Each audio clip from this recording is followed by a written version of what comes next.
I recently asked myself, what did I want from myself? And what do I want in general?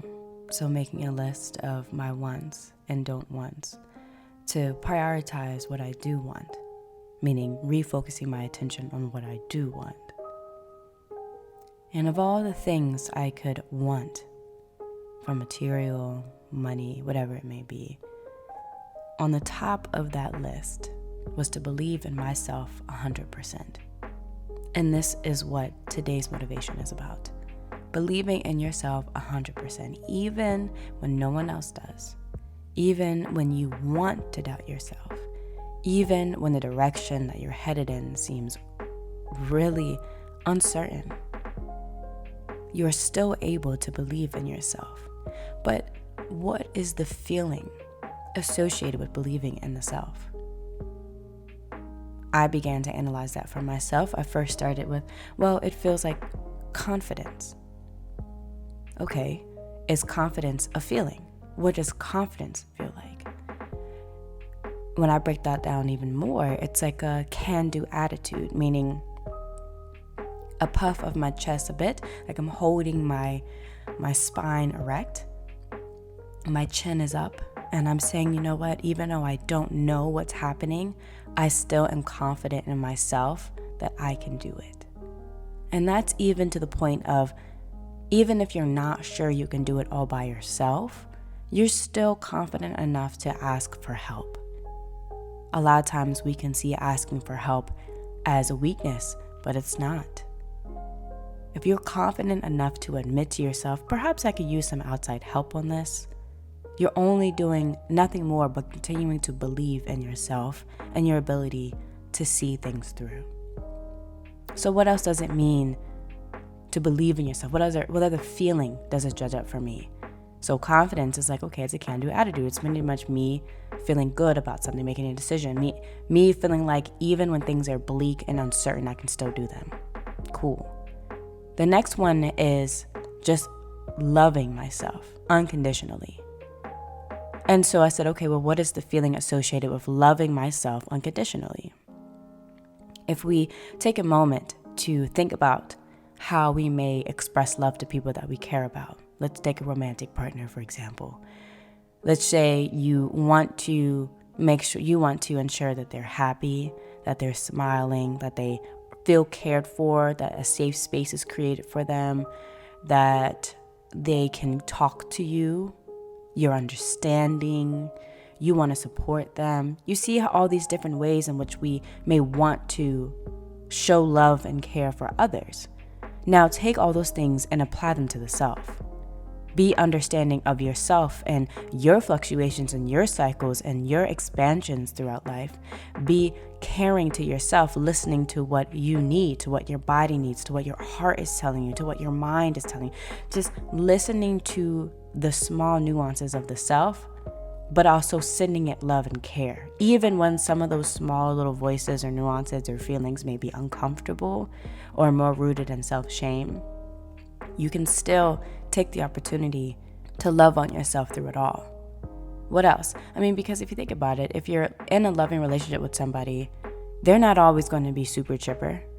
And what are you going to want to do when they're not super chipper? You're going to want to be there for them and care for them. So what about yourself when you're not super chipper all the time? What do you want to do for yourself? Some of us, sometimes we want to beat ourselves up because we're not where we ideally want to be energetically or feeling wise. But in those states, perhaps we need more care. Perhaps we need more love. Perhaps we just need a little bit more attention. And we need to create a safe space within ourselves where we can come and just talk and talk and talk within ourselves, where we can release and release and release, where we can feel comfortable enough to say, hey, I'm not feeling 100% today, but that's not bad. It's okay. I believe that by giving myself this space to feel how I need to feel is so important, and it's loving. So basically, it's a combination of sending yourself compassion, being direct and transparent, and being nurturing to the self. This is also rooted in what I believe for myself, at least, to be the definition of believing in myself 100%. So first we have confidence. thus the feeling associated with believing in myself 100%. 2 would be loving myself unconditionally, so connecting that to the nurturing, the understanding, the compassion energies. And the last part is a willingness to see myself for myself, a willingness to continue taking baby steps into the black abyss, knowing that the path will be enlightened. Believing in yourself 100%. It may not always seem like an easy and clear thing to do, but that ounce of confidence, that ounce of belief, that ounce of willingness, that ounce of nurturing can really shift you from a space of feeling like, I can't, this is impossible, to maybe this is possible. I can. Believe in yourself 100% and allow yourself to experience the fullness of that.